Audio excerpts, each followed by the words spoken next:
bicara soal ganja, kira-kira mana yang lebih nempel di otak kalian? Tahukah kamu, narkotika dan obat-obat berbahaya atau narkoba yang disalahgunakan dapat menimbulkan berbagai akibat berbahaya, baik langsung maupun tidak langsung.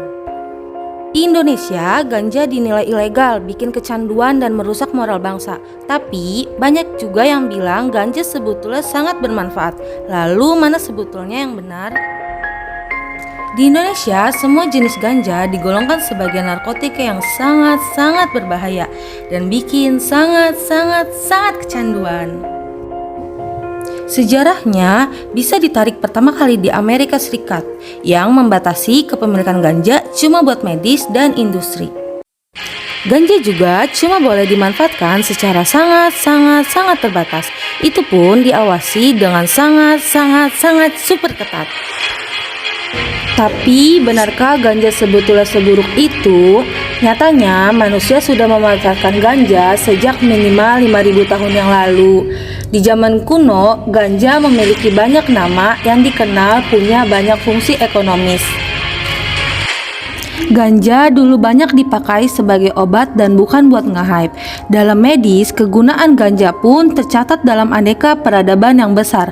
Bahkan, bangsa Arab pun memiliki catatan medis terbesar tentang ganja sebelum abad ke-20.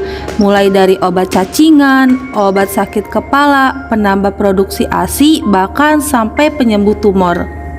Jadi gimana sih ceritanya ganja banyak disalahgunakan untuk menelerkan diri? Nah, singkatnya begini, kasus itu terjadi karena ganja mengandung sekitar 500 zat kimia, antara lain CBD yang memiliki banyak fungsi pengobatan, dan THC yang bisa bikin nge-high sampai langit ketujuh. Masalahnya, agar bisa berfungsi, zat-zat kimia ini harus bekerja secara bersamaan, yang artinya baik zat obat maupun zat yang bikin kita teler harus sama-sama ikut dikonsumsi. Dan kalau udah nge-high, ada sekitar 9% kemungkinan kita bakal kecanduan, yang ujung-ujungnya saraf kita akan bermasalah kalau kita nekat ngeganja terus-terusan. Sebenarnya ganja itu ada beberapa macam, tapi nggak semuanya bikin nge-high loh. Misalnya ada varian yang CBD-nya tinggi, tapi THC-nya rendah, sehingga bagus untuk diolah menjadi obat.